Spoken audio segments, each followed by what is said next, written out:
इधर गोहरगंज में अमानक टीएसपी खाद वितरण से किसान आक्रोशित हो गए। किसानों ने खाद वितरण समिति पर घटिया खाद बांटने का आरोप लगाया। किसानों का कहना है कि इस खाद से फसलों में उठाव नहीं आया, जिससे उत्पादन घटना का खतरा है। तो वहीं मेहनत और लागत पर भी विपरीत असर पड़ने की पूरी संभावना है। उधर कृषि विभाग के अधिकारियों की जांच में भी टीएसपी में 46% के मुकाबले 39% फॉस्फेट पाया गया है। सवाल यह है कि जब तक समिति की जांच में घटिया खाद पुष्टि हो चुकी है तो अन्य समितियों की जांच क्यों नहीं की जा रही।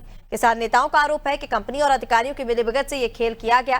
किसान नेता सरकार से अमानक खाद का कारण उत्पादन को हुए नुकसान के एवज में क्षतिपूर्ति की मांग कर रहे हैं। ये आपने अभी जानकारी दी है, इस संबंध में मैं भी कल सोमवार को एक बार जांच कर लूंगा और जांच में जो भी कमी बेशी पाई जाती है उसमें ऊपर कृषि विभाग को लिखा जाएगा। ये बात सही है कि अगर गोरगंज की सोसाइटी से अगर अमानक खाद आया है वो, तो अब्दुल्लागंज में भी वही रेक अगर आया होगा तो उसमें भी वैसे ही होगा।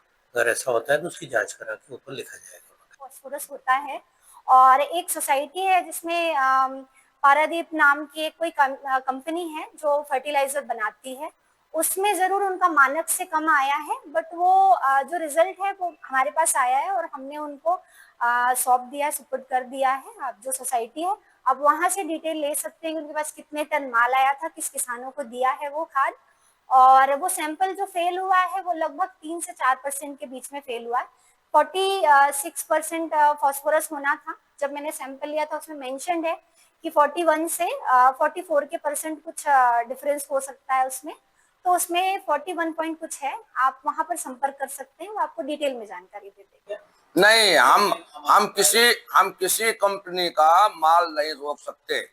कब तक नहीं रोक सकते? अगर हमारे यहाँ से सैंपलिंग लिया गया है, मान लीजिए 12/9/2025 को सैंपलिंग लिया गया है, जब तक इसकी रिपोर्ट नहीं आती, अगर रिपोर्ट तो हम बेचते रहेंगे। अगर रिपोर्ट आ गई कि ये अमानक है, उसी क्षण लाल पेन से क्रॉस लगा देते हैं, फिर उस माल को हम लोग नहीं बेचते हैं।